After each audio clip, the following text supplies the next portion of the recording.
Oi, oi, good evening, ladies and gentlemen. Episode 16. Jamie kindly reminded me that's 4 months worth of this that we've done. We've actually missed a little bit as well. So we're probably, well, we definitely will be in February, turning into 5 months of this. So thank you, Jamie, for your time and support with this. It's been much appreciated. Thank you guys out there as well for your support and stuff. Couple of things just to do at the top of the show, just to do a bit of housekeeping, I guess. I didn't update the profit and loss, did I, the other week? Got a bit of telling off for that. So we'll do it now. Wasn't the best week to shout about, let's be honest. 150 quid went out, 42.50 came back, a place on strong leader. 107.50 went out the window. So 72% loss return on investment. The rolling return on investment is at 13.5%. Interestingly, right, as much Jamie says this to me all the time as well, like to cut the crap ones out, which are the smaller stake ones, you're going to get lots of losing weeks, isn't you? My worst ones is when I stayed 175, 100, 150, 125, 137.50. There's one that was 262 out, but you have bad ones. There was one that was 300 that was bad, and then 150. So all the ones that are sub 200 have actually been losses. So maybe at some point I'll take some of Jamie's advice. Then the second bit, just to do again, like a little bit of housekeeping stuff. I know I mentioned it in the All My Bets video about the stream on Thursday. Main reason I wanted to apologise for that was because I don't want to behave like that. It's like throwing my toys out the pram, kind of tantrumy type stuff in it. So just to address that, right? Loads of you sent comments and stuff in, which I appreciate, and I do read every single one of them. Normally I'd reply to every single one as well, but sort of nip it in the bud. Let's kind of move on type scenario. It is massively a game of opinions. I think I got wound up because I maybe felt a little bit unheard, but it was me just throwing my toys out the pram. And we know what the finishing line lads are all about. Like, I love their stuff. It's probably a bad analogy, but I'd liken it to like maybe like boxing or something. Like, I love to watch boxing. I love to watch their show. I thought I'd have a go at boxing, which, I mean, I know it is just banter and that's what it is, but it just shows that I obviously can't stick it with the big kids. So genuinely, I took it a little bit personally, which I shouldn't have done. That's the reason why I felt the need to apologise, because regardless of anything going on, I shouldn't have been throwing my toys at the pan and acting like a little fanny at the end. But it does just teach me from now on. I'll never go to boxing matches, but I will continue to watch boxing. Anyway, Jamie, how the devil are you? How's your week been? You have got Dublin Racing Festival coming up, so you've probably been working your arse off, right? Yeah, working my arse off, Dave. Yeah. Looking forward to it. Yeah, look, it's a good week. Good weekend just gone. Very informative, if you ask me. Yeah, just to touch on your point there, Dave. I think people got the wrong end of the stick there a small bit. Sure, look, everyone's entitled to their opinion. If people have gone overboard, they've gone overboard, and if people see that, that's their prerogative. Everyone's entitled to their opinion. Look, if everyone thinks that I was ganging up on you, I apologise, but to be honest with you, me and you are friends a lot longer than people have been in this chat, and that's the last thing I'd say on it. Yeah, fair enough. Well, I appreciate you saying it. The same as I've apologised to people say I don't need to. I don't feel like you need to either, mate. It was one of them. It's like it's a life lesson stuff, isn't it? I don't think I conveyed early on that I was getting annoyed by it, and I probably wasn't getting annoyed. It just manifested anyway. One of them, like, people couldn't tell. It's just one of those things, isn't it? Like, it's just stupid how it ended, but live TV for you, isn't it? Let's see what happens tonight. Speaking of live TV, life goes on, Dave. Well, that's it. Yeah, we get worked up, and that's the thing. It's over nothing, and I accept that. So it is what it is. Right. Speaking of live, can we say it now? Because I put it on Facebook already, didn't I? And spoiled it. Should we say it? I mean, you can say it. You sorted it again. This time I won't be so rude to your guest. Who have you managed to blag us? The Dublin Racing Festival, Jamie. Come on. We got up in the ante, Mr. Johnny Deneen will be here Thursday night with us live at 8:30 for the Dublin Racing Festival. Holy fuck, we got Johnny Deneen. That's mega. And then we believe, well, I'm pretty sure he's going to be liveo with us. Women should be all good. Unless he watches last Thursdays, then he might decide to let us record it. But the good news we'll get is, I mean, I haven't necessarily told him this. This is probably bad and out of line for me to say this. Like you guys do with the comments, etc. within now, we'll pick up something that's in there. We will address that with him as well. We're going to cover the racing because first and foremost, right, we want to know what everyone fancies in the Dublin Race Festival 2 days. I'm doing some extra hard studying for this weekend. Need to up my game a little bit. But we'll also, if you guys have got questions for Johnny, race-specific, horse-specific, etc., Dublin Race Festival, or potentially even going into Cheltenham, we'll see if we can get a little Ask Johnny window. So I don't think too many channels give you the opportunity to do that while the questions and stuff are coming up. So prepare some if you want. but probably watch it. And as he's saying stuff, maybe if you want to challenge stuff or question stuff, you'll have a window to maybe do that. You might not have the window. He may not agree to that. Anywho, racing's just gone, mate. It's been, oh my God, unbelievable. Some seriously disgusting performances. We do need, there is a rant that's been sent in which we need to talk about first. Ginny's Destiny, mate, was like solid, right? Ginny's Destiny and Garlaw were two horses. A couple of mates messaged me about them and just saying about, oh, like Ginny's, they were saying was maybe too short, but just wins, didn't it? And I was saying, oh yeah, I want to bet it, but I don't know. I'm trying to be sensible and keep my powder dry. I didn't, but obviously hindsight was a good price. And Garlaw we were looking at as well because I backed it in Hennessy. And he was saying, look, you must understand now that it's not a free miler. This is it. Maybe it's going to come back to form. Didn't think about it. I said to him I was going to do a little fiver double, and I put a fiver in my current account. This is how sad I am. When you deposit to place bet, I didn't put the fucking bet on, but I mean, I should have checked and not done it. So anyhow, like, that's not me like whinging or moaning. I mean, it is a little bit, but there was some good bets to be had, mate. And you did have some good bets at the weekend. So we will come across those. What we do need to discuss first, though, is a rant that's been sent in. We've had a couple that sent in. One's asking a question about James Byrne ride on John Bond. So before we come on to that, if you've got any comments on the John Bond ride that you want to shove in one way or the other, do that in preparation. But the other one, which I think is quite a probably important one, right? Whether you follow him or not, you will have been probably seen on the Twitter sphere, the tipster exposer. Now, this email's come in, wants us to remain anonymous. They've referenced a few people, which also they want to remain anonymous. I think that's the best thing on there. But ultimately, it's a guy that's out in, I think it's, I don't know if I'm not supposed to say names or not, but he's out in someone on a TikTok thing who does a paid for service, pretty much like a Connie type person, which is, I like this kind of stuff. Like I've got no problem with anybody paying for a service or anyone charging for a service. It's up to what they do. But it is when you get someone like this that for some reason has a following or a massive amount of money or is like fraudulently doing stuff. I like the fact that someone speaks up for the people, but I mean, there's only so much you can do, isn't there? The reason the rants come in basically is that obviously a bit of momentum and steam's come behind him. Like I say, lots of people would have seen him on their Twitter sphere, but now they've almost, I don't know this for definite, but they've been sharing some other people's tips that have been going up, which aren't paid for services, which they're not out in the same type of stuff.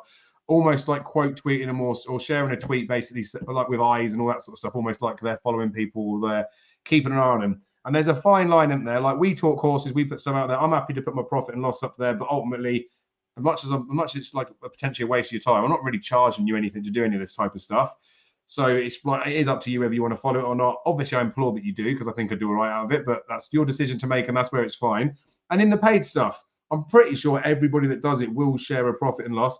The people that he's trying to expose are the bad eggs that are just talking shit, making it all up. There was even a bet in there saying like, go on Sid Hooper, which is the name of the bloody like maker, but they're probably doing those things on purpose because they're just taking the piss out of people so much, all that type of thing. But there are people that just like us, like to share horses. There are people less like me that don't do the YouTube stuff, don't do like a bit of paid work for people, that just share what they fancy. They're not telling people to put their lives on. They're not sharing stakes or anything like that. But I say he, don't know if it's a woman, could be anyone. The Twitter exposers starting, or the tips exposers starting to share some of their stuff. And it's a bit harsh, bit like almost like borderline, like bullying stuff. So I think it's just one of them. They wanted to vent, they wanted to get out there. That it's like it's not nice that gets done. I know obviously people are the guys not necessarily going to listen to us or whatever, but just don't engage in some of that stuff. Obviously, it's good that the person's doing their job, isn't they? But whether we all jump on the bandwagon and start shoving our 2 pence in as well, it doesn't really make a difference, does it? So it's been brought up basically because they're borderline bullying a few people that are out there. But you all know this, and this is the thing: if you've got a chance to like vent stuff, just get it out. Trevor, I can't do names, I'm afraid, because they've asked us to remain anonymous. But it's more for the person, right? They've wanted to get a vent. We get it out here. Let's just let it sit as it is. So that's what that one is. And then the James Bowen ride, right? Let's touch on that. Oh, do you want to say anything on the other guy, Jamie? Oh no, I just came across Twitter about him. Yeah, someone who's jealous and bored, Dave. In my opinion, that's short and sweet. I don't know the person. I don't care who the person is. I have a lot more things going on in my life, going to expose and who does tipping service and paid services and stuff. And I'm reiterating that exactly what you're saying, and we're on the same like we're here. We talked and we've done it for years. If you don't like it, that's fine. You're entitled to your opinion. But if you like us, we talk about race and we don't charge anything for it. So exactly. What's the problem? Do you know what I mean? Kind of in a way, like, do you know what I mean? Well, that's it, and that's the thing. And anyone that does want to charge, it's up to them, and it's their prerogative. And if you pay for a service you don't like it, you just don't go back there, do you? I mean, unless it's on special offer. I don't really like a Big Mac, but I'll have a Big Mac if it's on offer. Right, the James Bowen ride. It was basically brought up in here. I think he was basically saying along the lines of Dublin Race Festival's coming this weekend, but there was already some good stuff that's had. Asking us if we've got any Dublin Race Festival bets that we want to share. The answer for that at the moment is no. You can find it on Thursday. There's two that I want to bet. One I've just told Jamie. The other one I don't actually know if it's running or not yet, but I would also tell Jamie we want to get on first. That's not to be mean to you guys, but a little bit mean, isn't it? Not a paid for service. You just touched on that. So right, yeah, but he's saying about James Bowen got a bit of a hard time on the John Bon ride. What he was saying was he was at the race course, said that John Bon in the parade ring didn't look we didn't look that interested in like himself. Maybe Cheltenham isn't his track. Say he knows it's probably throwing money away, but he loves him and he's on him again at 5-1 to beat El Fabiola. Let's go, John Bon. I mean, I've seen John Bon at a few tracks before. I finally thought he seemed like he'd settled down a little bit the last time I saw him. Like the big white of the eye seemed to have gone in that slower chase when you were there as well, mate. Nicky Henderson was saying when he was struggling to keep a lid on him. I guess maybe he was tuned to the minute for the Clarence House chase, then it was rearranged. Could be a little bit in there. Obviously, that slower chase, right? We touched on Nico down the back, went fucking clear on John Bon. Looked like it was going to be a seriously good performance. Maybe tightened up a little bit towards the end, but obviously James Bowen didn't do that. On the Thursday thing, I did touch on that a little bit. John Bon jumps to the left, and the fact that it wasn't Nico on board, it's going to be a thing for John Bon to have to worry about. And it didn't obviously expect him to go and get beat, but what did you make of the ride by James Bowen? I guess what he did in the race as well. And then I'll also probably ask, big old mistake from John Bon, wasn't it? Do you reckon Henderson would be annoyed that he tried to still go and win the race with him and potentially could have forgiven him if he'd have just pulled him up straight after? I think it was the point, Dave, you made, and you were absolutely spot on there. He never ran on the new track, and he didn't never seen that Fort last fence, and it caught him out. It was always the kind of the same where Nico took over this year and made a great job of him in the November meeting and went for it. Bowen didn't seem to do that. And then for me, the horse just wasn't concentrating, obviously, at the Fort last and has never seen that fence. That's just my opinion. Maybe told him complete crap, but that was just my opinion. I thought he hasn't seen this. Oh, that's in the way. But I think he's after. I wouldn't like to know. You can't go overboard about cribbing the ride, but the part where I crib is exactly the last point you were saying. His chance was gone. No, he gone and it wasn't gone. It was 50-50 at that stage, and he came back on it and he came up. But he really roasted him home. Like, that's going to leave a mark. I might be wrong, but that's going to leave a mark. He should have just left it off and finished second and say no more. Like, an Ergamine was third last year in the race. I don't make an excuse about whiteboards, and we all fell for it. But yeah, like just like, why did he? Like, I thought he absolutely killed him to get to there. Like, I know he headed him, but you could see at the last there was nothing there after he jumped it, and still went from. And then, I don't know. Look, he learned from it. Just a bit of inexperience at grade 1 level, to be honest with you. But like, you could say the same with Freddie Kinga, but Freddie Kinga was running for his life. Do you know what I mean? Like, they were trying to get that grade 1 winning because he's like an admiral horse that elixir the nuts, but he's not going to be winning a Queen Mother Champion chase. That was his day, and that was it. But I think if Bowen had it back, maybe he'd have said, look, I'll finish second here, and look, we'll have a crack at Fabiola in 6 weeks' time. But look, hindsight's a good thing, isn't it? That's it. And I suppose he probably wanted to know if he could go and get past. So it's probably maybe like doesn't answer that question in terms of like how good he is to make a massive mistake like that and then still go and win it. It was like a pretty big mistake, wasn't it? And also when they touched on the fact that he's 9-2, I'm just going to quickly put it up now because I don't know whether they're still doing first 3 in the champion chase because the race normally cuts up, doesn't it? But it probably could be a bit of an exaggeration given the fact that pre-race, I mean, I thought he could give him a race. I didn't think that he would be able to beat El Fabiola, but obviously it seemed like beforehand we kind of knew that El Fabiola was probably the front runner anyway. The fact that John Bon now has been pushed out when he still is second best in the race, maybe is a bit of an exaggeration. And obviously anything can happen in March. Garnet Duvan did a hip and all that type of stuff. Yeah, they are still doing 3 places, but it's a fifth of the odds. I mean, I don't think that's terrible because this is where, right, again, if people want to do it, I do different stuff with trading or whatever. If you bet it each way, right, you are making a little bit of a loss. But the place terms on that would be 4 to 5, right? So 1.8. If you were to bet him on the exchanges for 3 places on the day, he would not be 4 to 5. He'll be like 1 to 3. So you can potentially look at ways of laying and doing bits and pieces with that. But if you're doing like anti-post, like each way ACCAs and stuff this time of year, So maybe we'll come on to this one later, but maybe like Stay Away Fade looks like an absolute banker as an each way price 92 in that after the performance. Who knows? That's all up to opinions. Start rolling a few of them in there, but yeah, you would have liked to see John Bond just go and win, wouldn't you? But again, we'll see what happens because, like they're saying, they've sweated beforehand, looked a little bit underneath pre-race. Can be a big factor, but there was lots of good performances, right? So that's the two ranty bits done. We've done them. Whoa! I mean, I'm just going to do it in normal order, mate. Fuck, how good is Sergino, or how good could Sergino be? Harry Cobden's comments after when they talked about him said he doesn't think Burdett Road gave his absolute running, but that's not to say that he thinks he could have got near the winner. I think that's fair comment. Burdett Road was a little bit keen in there, like he could run better, but he could run just as keen in March. He might run even keener. Sergino just did so much stuff. Harry Cobden did say that he doesn't look like a juvenile when you look at him. He looks already like a proper horse. And he says the fact that they've obviously got a monster on their hands. You liked Sergino prior anyway. The boys said the same. He fucking shit home. Did he do much more than you expected? Yeah, he did. Yeah, Dave, he did. Was it the RPR was given 143? That's massive. I'm like, O'Connor is probably the best juvenile I've probably seen, in my lifetime, and he'd have probably gone on to win champion hurdles. You know what I mean? I think it was he posted 148, 49 or something in the Dublin Race Festival before the Triumph. I might be wrong there. It's in my head somewhere. But anyway, yeah. That Burdett Road, I suppose he's in no man's land now. Really, he just makes an awkward shape over the hurdle to me, Dave. Yeah. They might go back in the flat with him. He just screams at that now. He looks very awkward, but Sergino looks perfect.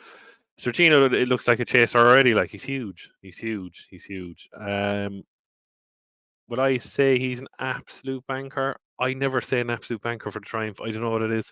You just don't know with juveniles. It's the same with mares. It's just on the day. Like, he's not. He was quick now in the back, but then when he got closer, he kind of jumps like a chaser, doesn't he? But he picked up massively. Like that last furlong was unbelievable. I suppose the Donnellys know what they have because they have Salvatore Mundi and Anzadam as well. So what are they going to do with them? Like if they think Sergino's capable of a Triumph, I'd be worried about tipping Mundi or Anzadam if they run this Saturday, sorry, in the juvenile. Every another year, like if they want to stay as a novice. But I don't know, it'll take a very good horse to beat him. I will say that. But look, I will reserve a small tad bit of a judgment till I see the race at the Dublin Racing Festival. Yeah, which is fair enough, and it is smart. And touching on that Dublin Race Festival race and Salvador Mundi in particular, Willie Mullins was on Racing TV post-race today. They were talking about the performances, talking about potentially seeing him, saying about would you save his status, all that sort of stuff. And you know how Willie Mullins said everything this end is going to run. Just not a flippant comment, but just says it, didn't he? Willie Mullins, as far as I'm concerned, doesn't like to lie through his teeth when he's asked a question. I know some other people would quite happily just say no comment. He said it depends how he works this week. He said he's got a piece of work to do this week, and he's not quite showing me what I'm hoping to see so far, which I would read as he's probably thinking now let's just save until next season. Mm-hmm. And like they might do the thing, Dave, with Elete Tom. They might do that kind of thing, run them, and if they don't win, and leave it for another year. If you know what I mean, yeah. Absolutely, and that's like a Paul Nicholls type thing as well that he likes to do. And he says run them in the big graded races because if they lose their status in a big one, then there's no harm done. If they don't, then they're still a novice for next year. So who knows what they'll do with him? But it does look a good division. I know it's potentially like recency bias stuff, but I still do think the Burdett Road is a decent horse.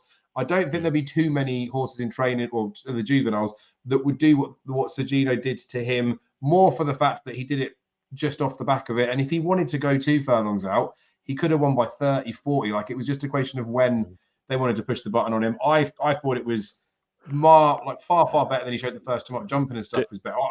I think he's borderline unbeatable, but we'll have to, like you say, you got to reserve judgment till Saturday, really. But I'd be tempted to. Well, I've bet him for the juvenile off the back of it because he was still 7-4 on the exchange. He's as short as evens. If we get a bit of a bunch finish in the Spring Dublin Race Festival, he's got to go odds on, I think. Yeah.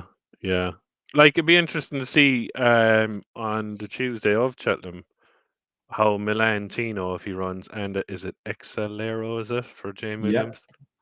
They're going to be very interested in the Poodles. Milan Tino, maybe. I'd be more interested in the other one. Excelero, learning on the job. buried in a big field, but she still needs one more run to qualify. Where I think Milantino is in the qualify. It's qualified because of the French running. Yeah, they're going to be very interested in the Boodles. Definitely would be an XL Aero more than Milantino. Would definitely be an each squeaking the Boodles. Yeah, we'll see what sort of number they get. Stab in the dark, like at the moment. You know what I mean? There's loads of water in the bridge yet. Because I mentioned Lefebvre, the one that's like named up was the Beast. It's the same as the Fly connections in it, and that ran okay, but then in the finish, like, was just dead to a bit. You'd have to be very conspiracy theory to think that they were doing that intentionally, but they did. Harry Skelton said in his blog, he was saying about this is he's got no chance of winning the race basically, but it's nice experience for another race later in the season at Cheltenham. Was basically what he said, and I'm like, well, there's only one other race that you potentially can go in, so he'd be the sort of horse I will end up betting. He'll be 25s or 33s in the day. But yeah, he didn't really do as much as I was kind of hoping. I'd liked him to have do what that Accelerator did. Anywho, the Novices handicap chase, Ginny's Destiny, right? I need to touch on the tiny elephant in the room that is Hermes Allen. How the fuck is he shoehorned into episode 16? But you know, I put the advice up to say maybe bet Hermes Allen without gate in each way with non-money back because he was 12-1. I was looking at the race and how the division was going and saying that they'd be almost forced to run Hermes in here. Well, I guess now Ginny's Destiny is definitely going there. Hermes Allen looks less likely. I'd love the pair of them to go, and then Harry Cobster still chooses Hermes Allen, but don't think it's going to happen. But Ginny's Destiny, I mean, in the reality of Gaelic Warrior in there, same as it would have been for Stage Star and Mighty Potter in the race, I guess many people will say proper horse probably won't be Gaelic Warrior, but you like Ginny's Destiny anyway. Do you think he's probably reached a ceiling now? It's going to be hard, but he's got no choice but to go in that sort of company? Or do you think would you give him a bit of a chance? Yeah, I was kind of like the same this time last year with Stage Star, Dave. It was exactly the same. Not Stage Star, but I had to save her on the day. And I mean, like, he's going to jump way straighter than Gaelic Warrior. So, I mean, like, he has to have a chance now. He's like, as I said, he's like Stage Star 2.0. He just reminds me of him. He's a very good jumper. He'll get the inside bag. You know, that was a serious performance, I thought, the weekend. Really, really good. I suppose the one other horse is like, is the unexpected party gone at the game, or is he in the wrong thing, or is the handbrake on, or is he back to 2 miles for the Grand Annual? You just don't know, do you? It's very frustrating watching him. But yeah, no, you couldn't knock his credentials for a turner, even with Gaelic Warrior in the race, because of Gaelic Warriors jumping to the right. It's mad, and that's more clues we'll potentially get the weekend, won't we? Because I'd imagine Gaelic, if it runs, we'll go for the further one. But if he does run in the Irish Archon as well, like, there's just all sorts of bits of information and pieces of the puzzle we've got to find out, right? I think he'll go 2 miles, yeah. Yeah, and then that's, again, not saying that he wouldn't then go to the turners. He might still do it, but obviously, if you've got horses that are messing about with their trip, it just, I don't know, it's a lot in there. I thought Theatre Man ran pretty well as well, and I was trying to desperately watch replays of his race to make a case for him for an Ultima, but they've run him over 3 miles. They dropped him back. He was staying on. I don't think the extra distance at Cheltenham would suit Theatre Man, but he's definitely got a bit of a pot in him. Ginny's Destiny got rated 161, or an RPR of 161 off the back of that performance, so that's fairly mega in it. The handicap chase that came after, Il Ridoto just maybe reached his ceiling, I guess, maybe now. Garlaw was obviously quite a good winner of the race. Would you see anything from that race as a handicap horse for the future, or Garlaw or anything going on to win a Ryanair or something at Cheltenham? I had 2 bets in the race, small bets there. I backed Easy as that. I'm not going to back that horse anymore. I forget about him.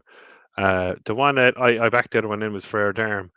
It travelled off it, travelled again. Looked like he was going to come up and pick up the pieces, maybe. I thought they were going to stop in front, but obviously Carlaw has won a Paddy Power Gold Cup, so he wasn't going to stop. I'd be very interested in him on a flatter track back at 2 miles. And he's just definitely one for the tracker. There's a race in him.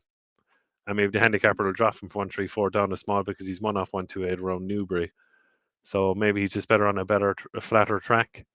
I wouldn't like he could come. I don't think he'll get into the Grand Annual now. He's probably too low. But would I be backing for a Grand Annual? Probably not. But just put him in the trackers. Just one day when no one's looking, he'll win, and you'll say, "Why didn't I back him?" Kind of a horse. That's him. But after that, not really, no, because it's exactly what you said. Il Ridoto, who's been around that track, I don't know how many times. He's probably reached his ceiling, hasn't he? Yeah, fair enough. And obviously, there's one like Sutty's pulled up in the comments. The one horse that we do need to touch on a tiny bit, right, was Victorino, and obviously run those 2 races at Ascot over 3 miles when beat Yeah Man and then beat Yeah Man again. I think Yeah Man failed the first time, but wouldn't have beaten him anyway.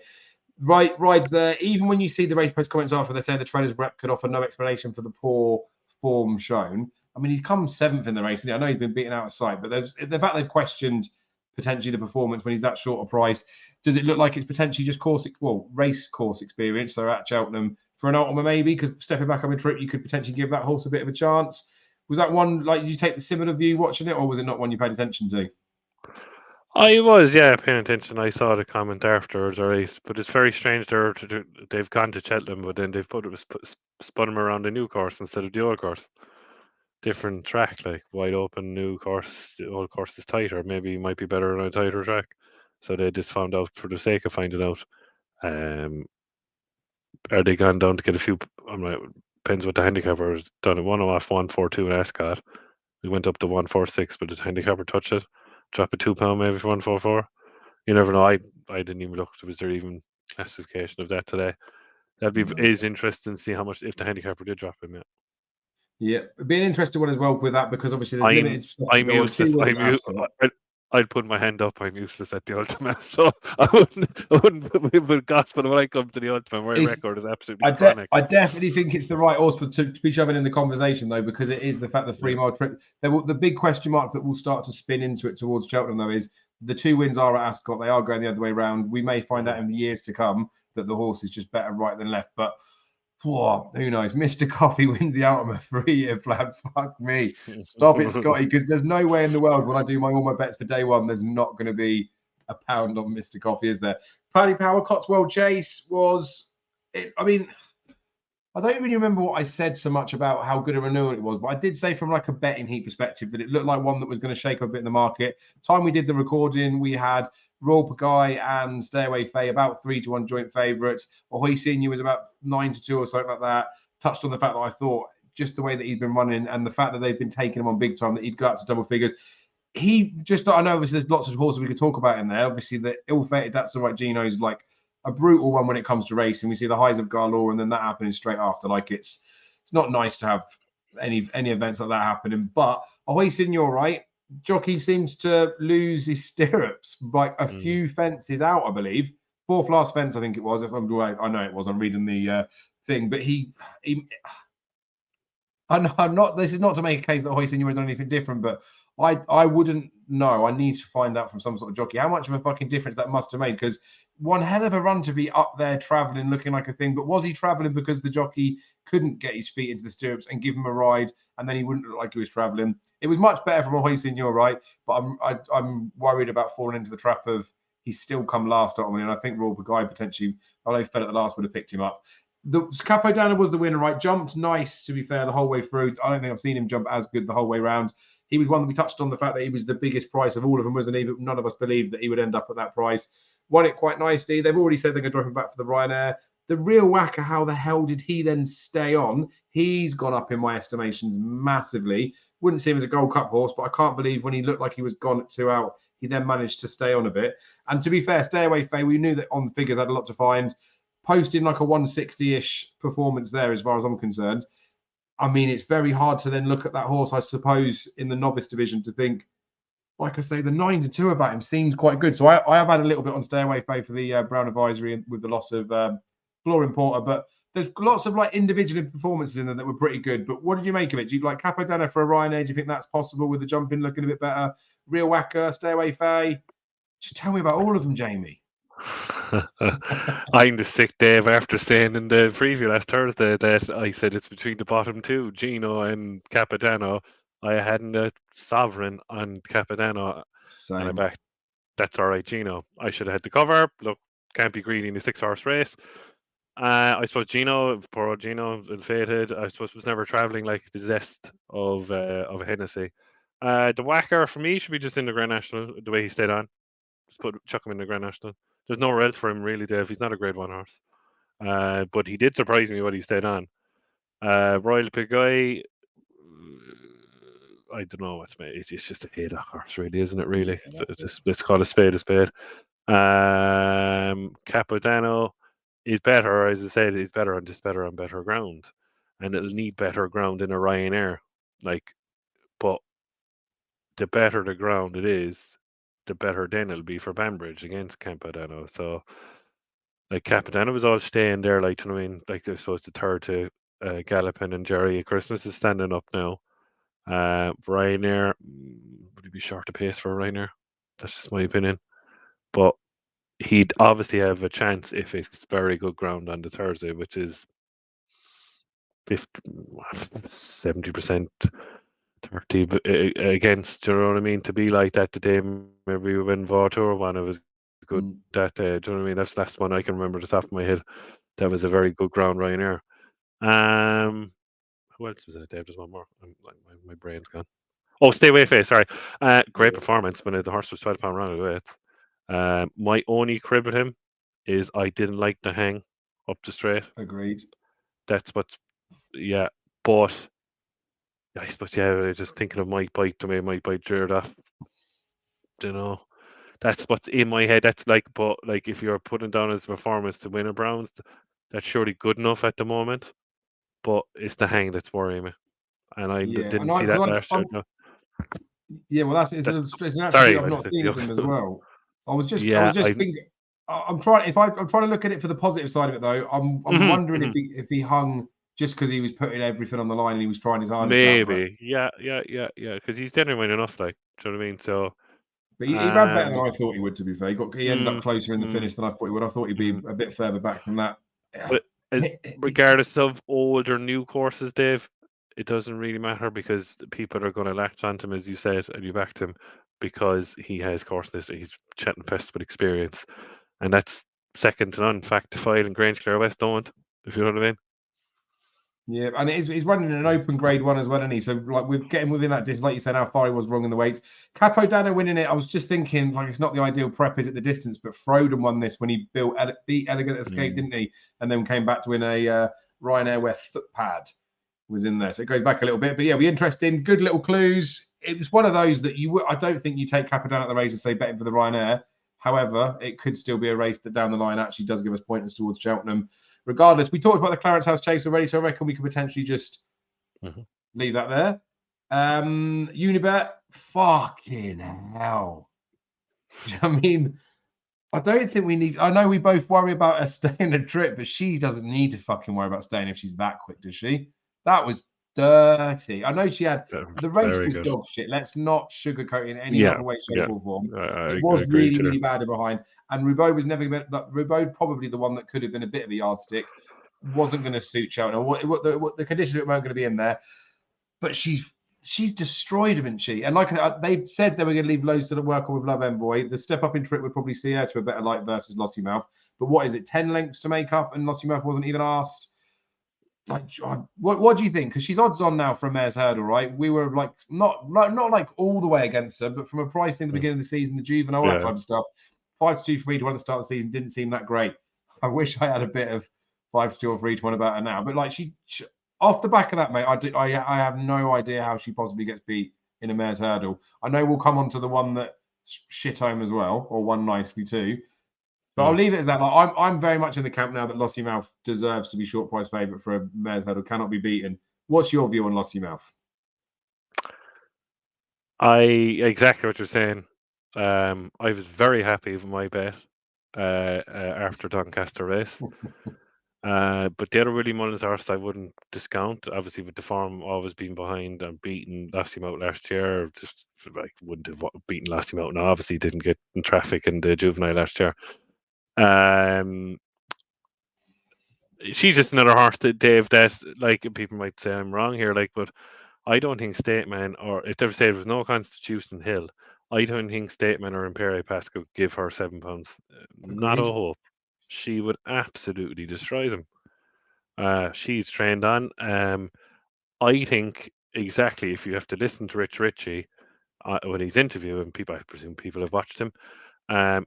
I think, yeah, she'll win the mare's hurdle. There's no doubt about that. There's no one to beat her. I think it'll be Willie Mullins 1, 2, 3. To be honest, it'll be Lossiemouth, ASHROE, Diamond, and Gala Marceau. I think Rich wants to have a crack at him like a constitution in the next year with her. You can see he's saying it, but he's not really saying it at the moment. He's being respectful there, but he just wants. But he's going to have a crack at it, Constitution Hill, and fair play to him, because if she keeps improving, Constitution Hill will be some monster to give her £7. 100%. She's nearly up there at the end. She's nearly up there at the, like, I know no visuals and you exactly what you're saying. I'm totally accepting that it wasn't a great race, but she's giving me any power vibes here, like by looking at her. Oh But yeah, I might be, yeah, but 100%. I might be getting too strong there because she's a bit to go for any power. But my God, that was unbelievable looking. Yeah, and that's the key thing with it. Like, we get carried, not to say we get carried, but like all racing fans, you see a good performance, you want to see the big clashes of everyone. But you have to be methodical and look at it, didn't you? That was her first run in open company. It wasn't the best of an open company race that she's run in. Yes, she's put them all to bed nicely, but do you then, your next run after that, test her against the best horse that's been around for a very long time over hurdles? It's a bit premature, probably is the right thing to say. But I was screaming it straight after. I was like, I'm desperate. If this was like a horse racing computer game or something, Lossiemoutth would just be in the champion hurdle because I want to see what the result is. It's one of those things. It's probably more for that in my head. I want to use her as a bit of a yardstick now to see what goes on. But let's let her go and win the mare's hurdle first, because she doesn't have a ton to prove, but she's still got a bit to prove that she's a grade 1 open hurdler. And that's the reality, because even if she wins the mare, she still hasn't proven that she could beat a state man, beat even an Imperial Pass, or beat a Constitution Hill, even though on the basis of that evidence, you'd think she's right up there. But let's not be dismissive of like your state mans or them as well, because they're massive, aren't they? But like, it was one of them. We're getting excited. She does look good, to be fair. The we'll just continue with Cheltenham. The Cleve Hurdle. Noble Yates talked about on the show, when Sean was saying that the 10, 12 to 1 or whatever, he was a bit lukewarm on betting at the price, the 4 to 1 or 3 to 1-ish that she was on the time of the show. He did drift out a bit, to be fair. Then there was a bit more strength in it. Fuck me, like the end of the race, I was watching it, obviously, like everyone watches the races. He was like sort of outgone and then drifted. I don't even know what price he must have touched in running, but I saw at least 16s, 20s on the exchange. I think it's or 20s. I definitely saw 16s, and then stayed on again, didn't he? Paisley's gone down like another sure head in another proper stay-in type race. So again, like he's a reasonable yardstick for everything. I just don't know whether he's a very good yardstick in terms of stairs hurdle stuff. I do still think that there's a couple of Irish horses that are miles better than this lot that would go and win it. Strong leader, to be fair to him. I thought he was well out and gone as well. Stayed on quite nicely for it. He doesn't even have a stairs hurdle entry, so be interested to see what they do with him later on. Like, he might be one for Aintree. Still can't fucking jump for shit, regardless of them going like a little bit of a slower pace. But like, I don't know, maybe he'll be a bit better. But I do think the trip is the key to him. I agree there. Totally agree with the trip, and he needs rattling fast ground. Yeah, that's the so. If you got a rattling fast ground Fontwell National Spirit hurdle, put him there. He'll win. Oh, that's a good shout, because there are plenty of those types of races to go and win in there. And even when you get back towards like the Scottish Grand National at the end of the year, you get rock hard fast ground there. That's probably fair, to be honest. We'll see what happens at Aintree as well, because there is the 2.5, there is the 3 mile. Like I say, he hasn't got the entry at Cheltenham, so he definitely won't be running there. He'll go there a fresher horse. I don't understand this horse, Dave. He looked so straightforward when he was at 2 miles running around flat tracks. Now he's just got fucking awkward or something like that. I don't know. Like, I put cheek pieces on him and he was all over the place. And then he stayed on. He looked the winner coming up the straight. Obviously, as I said, I was on Noble Yates. I was just in the bar, just walked into the bar because I was at the Kerry Dairy game, which is only 5 minutes down the road from me the weekend. For Irish viewers, we lost, but anyway, I was just in the bar and I was sitting on. Oh, nobody! It's everyone looking at me. Oh, no good, but come on! And everyone looked at me, and I never realized it was on the screen over my right shoulder, and everyone was watching it. But they were all roaring for Noble Yates, and I was like, yeah, go on. I just kind of knew he was going to get there. I don't know what it was, the confidence, but he, as you said, he must have traded over 50 to 1 run. Anyway, definitely, I suppose it's more. Would you have him for a stayers? Oh God, no! He'd be up with the Washington. He'd stay on for 5th or 6th or something like that. No. The best English horse still at the moment is Crambo, and everyone's saying he's a handicap. Or like, Crambo's the best British Hope. Then you have the Gordon Elliott Battalion. He has to beat, and that's it really. After the French yoke. Cheltenham went during the week. That's about it, really, isn't it? They're just I suppose in the nature of the race, it was a grade 2, and they're grade 2 horses now, really, aren't they? Yeah. But it was good for Crambo because Paisley, regardless of what he'd done right, doesn't need to prove anything. But had Paisley have been down the field because he could have just run a bad race. I know he didn't. The fact that he's gone so close again does just back up the Crambo performance at Ascot. They were well clear of everything else as well. It does show that Crambo's beaten a Paisley Park who is consistently mixing it near the top. So it's putting him on the right sort of swerve, isn't it? Yeah, I mean, it was just one of them. Like that's the sort of level of where he might win a race at some point. Strongly, if he could just fuck it. I still think if he'd jumped a bit better, he might have even got any closer. But he didn't. Speaking of horses coming from the clouds, this wasn't quite the same. Gidley Park was a good winner, but another horse that looked like he was probably in trouble. I could go on to time form now and find what the high-end running was on him, but I'd imagine he went out quite a bit in there. Johnny Who, when we did the preview on the Thursday, you lads kept, well, there's a few mentions of the Challow and like it's going to take bits out of him, it will leave a mark. And to be fair, I've spoken to Darren about it before. He was the one that said about how we price up the race, and we both said after that, to be fair, that's fair comment, like just leave it. And then obviously the field started to cut up, so it wasn't 3 places anymore. So I left that race alone. I did like Gidley Park prior, but I was probably just being a little bit too greedy because I was asking for 6-4 when he was 5-4. I just sort of left him alone. But it was a pretty good performance. I talked about the Roll of Honour, Bobsworth, Santini's going in there, Fisher's Cross, Bartlett horses. I thought Gidley Park was a genuine Ballymore, possibly like winner prior to that race based on what I've seen.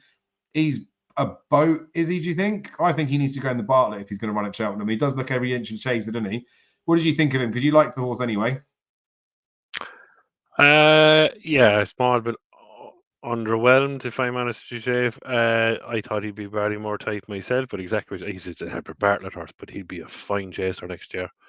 He's a very he didn't jump great, to be honest, Dave. He didn't he jumped like he did in his debut, and he jumped better at Newbury, when the race quickened up. The second horse is very interesting for a handicap. She's a mare, and I think she's a mare. I thought like she swept around the thing. And we're all watching on Bet365 on the phone and looking at the bet and running, and she went 6-4. I was like, oh crap, we were shitting. Just reference. It still is a boy, but yeah, it's a boy, is it?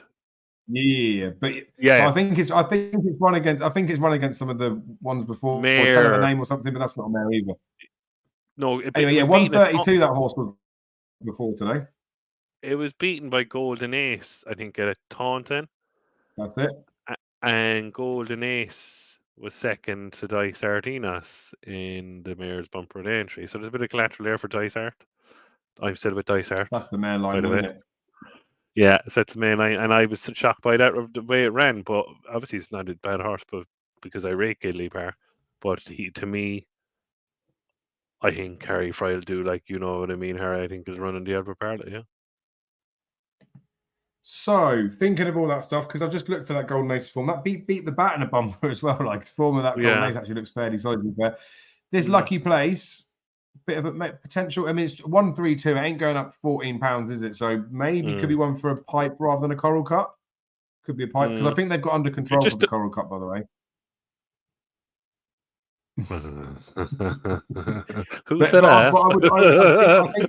But a Lucky Place, without doubt, is a horse that wins a handicap soon because I don't know what they'll put them up because ultimately Gidley Park was a little bit underwhelming. He was already at 138 before that. I don't know how you could give him 140s off the back of that. We'll see what the handicapper does tomorrow, but Lucky Place, one to keep on the list. I'm glad you said it because I'm in agreement. Right, that's all of Cheltenham done. We'll move on to some of the races at Doncaster. The only one I really want to talk about at Doncaster, I mean, there's two that we definitely need to talk about. Jericho de Repene.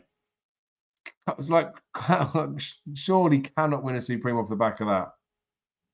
No, it's the head carriage, David. He didn't kind of like it when, like, look, he pulled it out. There's no doubt about that. I suppose very good experience, but when he came, like, when the push came at the start, you thought, oh, here he goes, off he goes. But no, maybe he wasn't at full tilt. Maybe, but I wouldn't be backing him for Supreme now. No, it's very annoying because I actually agree with Daryl. 100% Mystical Power should be in the Ballymore because it would win the Ballymore. and Ballyburn in the Supreme. But now I think Jericho the repping it. Mark Walsh is after getting off and saying, put Mystical Power to the Supreme. But he still has no flies on him. Maybe Edward O'Grady's horse might run the weekend against Ballyburn, and they might know where that horse is at. But no, he won't win the Supreme. That's my final answer. Or a Dream to Share wins the Dublin Race Festival bumper, and then they just go for the Grade 1 Supreme, because why not? I don't even know if he's got an entry in it. But JP had multiple options, didn't he? The thing with the Jericho race, but they went at a steady pace, right? Do you remember all that time ago when John Bond ran at Newbury? I can't remember what the Sam Thomas horse was. It doesn't really jump very well. Good risk at all. They went at a sedate pace, didn't they? Or not to try and get him beat, but it was a bit of a farce of a fucking pace, wasn't it? But then John Bond, it made no difference to me, went and bolted up. And then obviously I know he's run behind a Constitution Hill, but that's the manner of a good horse, right? When you get tested in those conditions, I know he's ground it out and it's good. He's definitely a good horse, but you win more comfortably with that if you're a Supreme horse. I think is fair assessment. We're both in agreement on that. Yorkshire Mares Rose Hurdle. ASHROE Diamond, right? It was mad, really, because when we talked about it, the prices were the other way around. So Gala Marceau was favourite, ASHROE Diamond wasn't. By Friday morning, ASHROE Diamond had been pretty much smashed into odds on in some places I saw. By Saturday morning, to be fair, then drifted out nearer the off. So I don't know whether it was market correction and people would back ASHROE Diamond and then bet Gala Marceau because they were thinking to themselves, imagine you could get 2-1 for each of Willie Mullins' horses, back the pair and get paid at 1-2. So I don't know if there's a bit of that or what it was, to be honest with you. But one nicely. Under Control definitely ran very well in there. I saw people falling over the ASHROE Diamond performance, and I definitely thought it was good. It didn't scream out to me like she's a worldie, but it definitely put it on the table to say that she's got a proper chance in the Mares Hurdle until Lossiemouth went and did what she did. But you obviously liked ASHROE Diamond at the beginning of the season. Wrong trip as well for a big time in it, and on good ground as well. Like that's as quick and as short as she'd want it to go. But she put it to bed nicely, didn't she? Oh, she did, yeah. I've always liked her, Dave. She, to me, is down the line, could be a horse that will dominate the Mares Chase for maybe a couple of years if she stays down, because she's that big. She'd be a fine chaser. I think they were wanting to go chasing with her, but they're going to have a go at the Mares Hurdle. But look, we'll see now. I think if it's playing second fiddle really to Lossiemouth. Gala Marceau didn't really travel or jump with zest like it normally does, and maybe they were holding something back for her. She's going to be better up in distance, Gala Marceau. Very eye-catching, obviously, under control. What they're going to do, are they going to go county or are they going to go to the Coral Cup? To me, she looks like more of a stare. The only thing I will say, obviously, the new track in the Mares Novice last year, she wasn't great, but maybe she might be better on the old track. That's the only nagging doubt I have for handicap, that she wasn't great enough after on Mares Novice last year, won by well. But you were well. Finished second in Marie's Rock on Sunday. Just got outstayed by Marie's Rock, which is, I thought she wouldn't come back, Marie's Rock, but look, it's only a mare's race, nothing to get too excited about there. Yeah.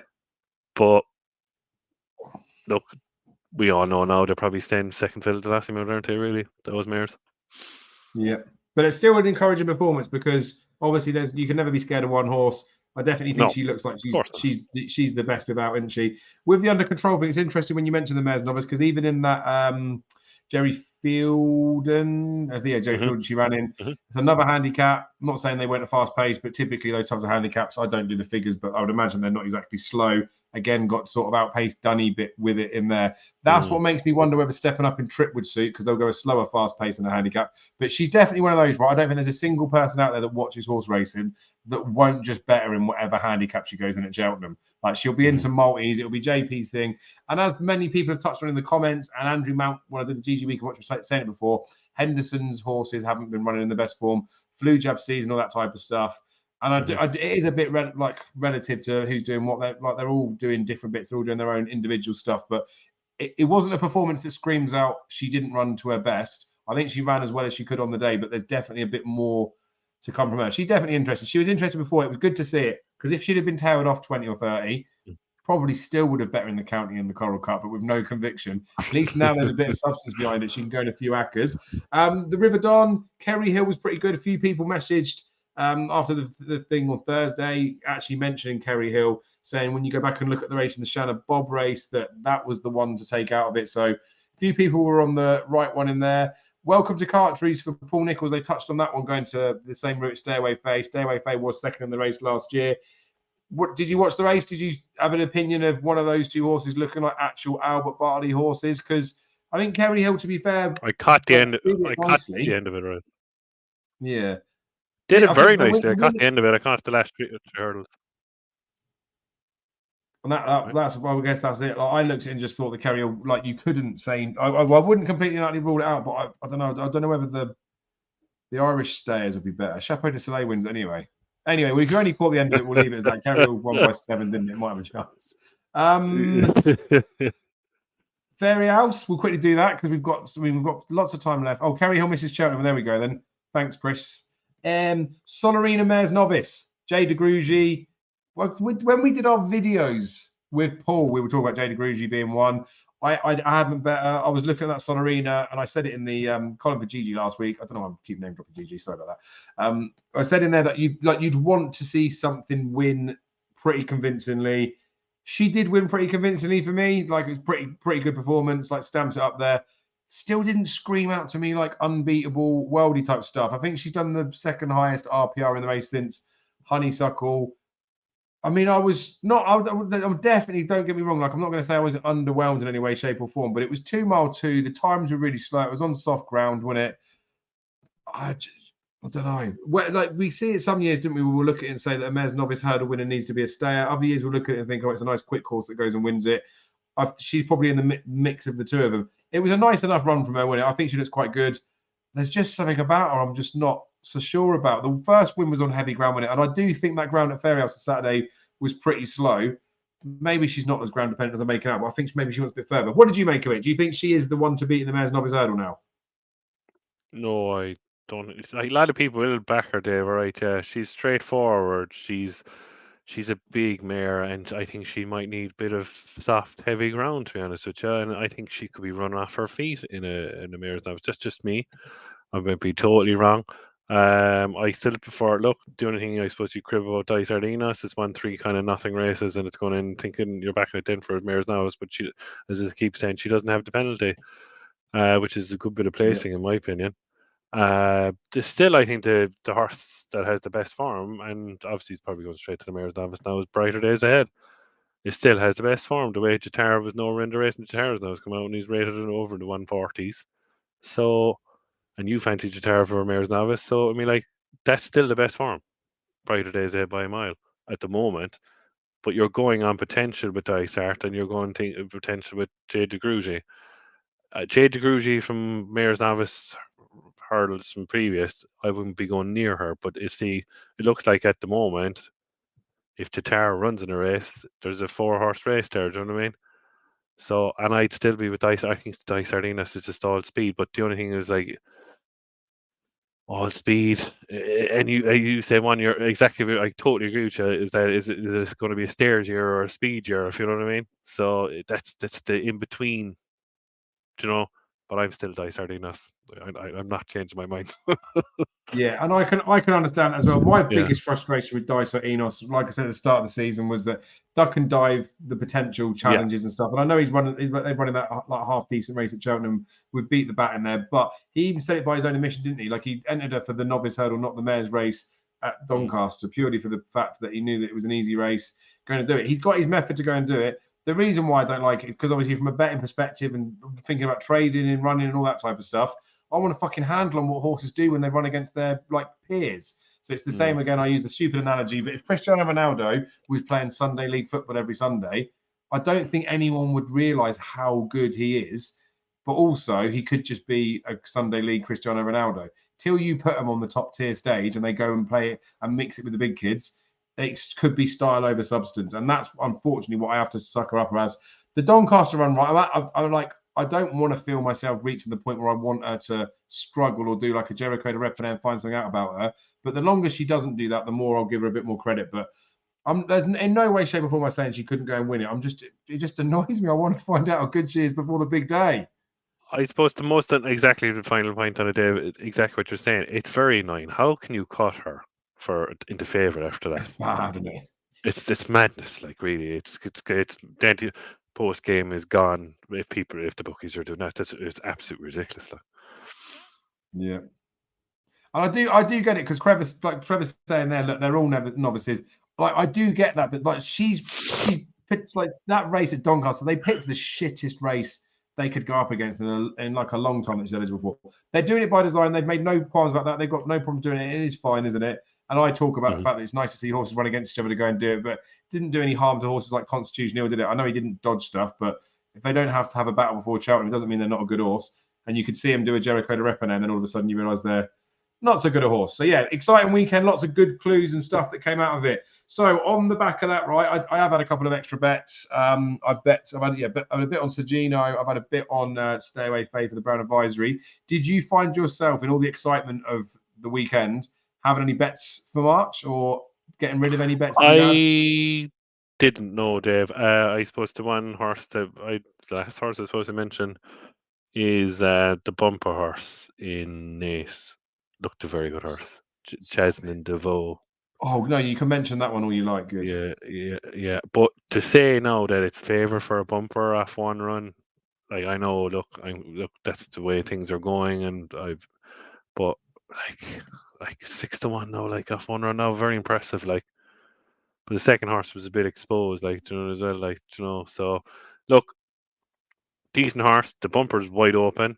I have had one bet in the bumper. Yeah, I've backed Romeo Coolio to win it. That's only a lot of hype, and that's all it is.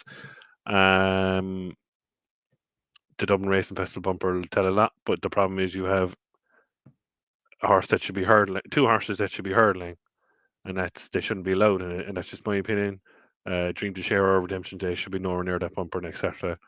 But look, they are a yardstick, obviously, both of them, and a horse that finishes above them, if they run to their potential, you'd have to be like, it'll go stupid favourite for a bumper now, won't they? Yeah, probably. But that was probably my only eye catcher from yesterday, Dave. Let's be honest with you. Nice. Okay, well, yeah. I'll do this, right? Anyone that sat through an hour of this stuff deserves a little bit of a treat. I'm betting one in the. Well, I've bet one in the bumper off the back of this weekend, right. And it's not that one. I've backed that Argento boy, the one that's half to Bryce. Oh, the one, yeah.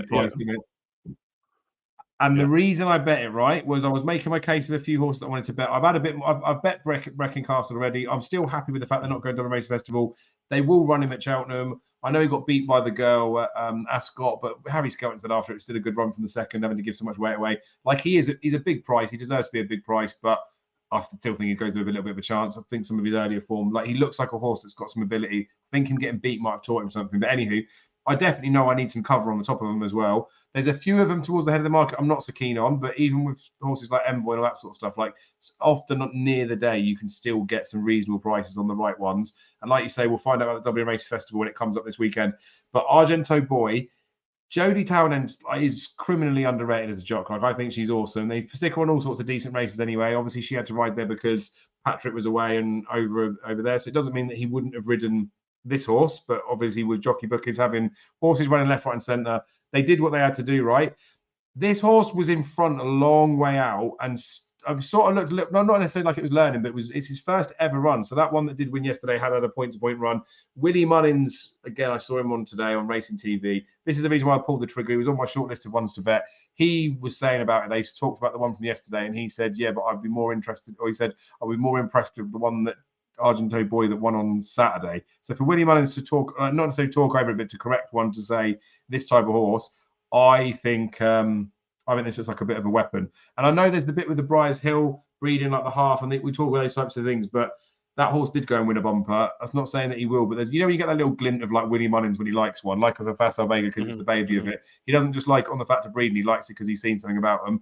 And he said with this one, it reminds him an awful lot like Briars Hill, like they weren't sure how good he was, all that type of stuff. But I will say, like the Jade Egregious stuff from saying the ground was bad, it was slow, that bumper, like on the clocks, the whole race was, and it may be one of those that a good ground bumper sees this horse stay on and look like a nice like Bartlett type in the future, whereas if it gets to bad ground. So I've bet it because it's 14s or 16s, I think, with the sports book. Someone's obviously backed it anti-post because there's quite a lot of money on the exchanges for it, about 20. So I can't advise exchange bets in the column tomorrow anyway. I'll just grab it up now, see what it is.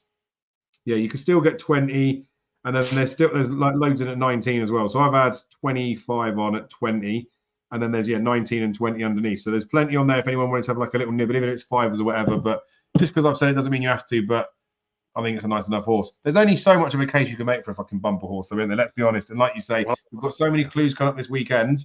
They're the ones that we should be paying attention to. So we've pretty much made it to an hour. Is there anything coming up this week, bar the Dublin Racing Festival, that's getting you excited? Or is it all just about the 2 days of dirty, filthy, unbelievably good racing? Because this year looks particularly good.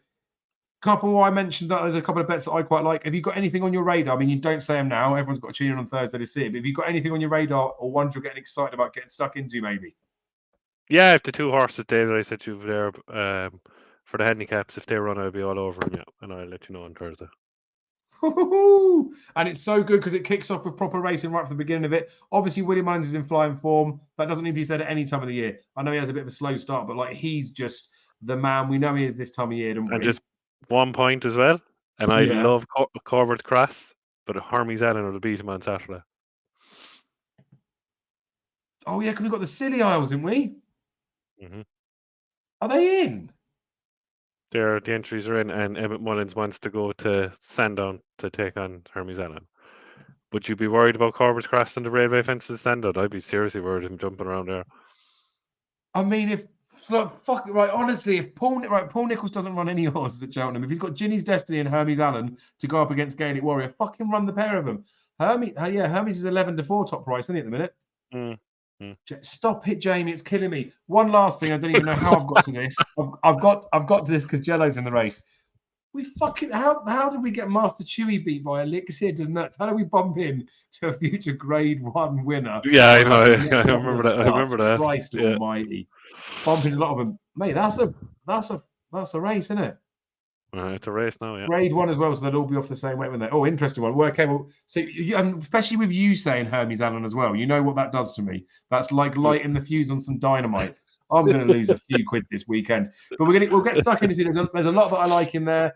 Thursday we'll be talking with Johnny Deneen. We'll talk about our bets and that sort of stuff. I know you guys will be studying and looking at it as well, so prepare yourselves for what your best bet is for the Dublin Racing Festival. I will do a giveaway to people in the live chat. So anybody that watches us live on Thursday that picks out, you need to pick your nap of the first day and your nap of the second day. Whoever gets the winner of both days and the double pays the most amount, I will give you a special prize. I don't know what it's worth. It depends how big the winners are. Like if someone picks a 1-4 poke and a 1-4 poke and that works out as the biggest double, you can have a packet of Freddos or something.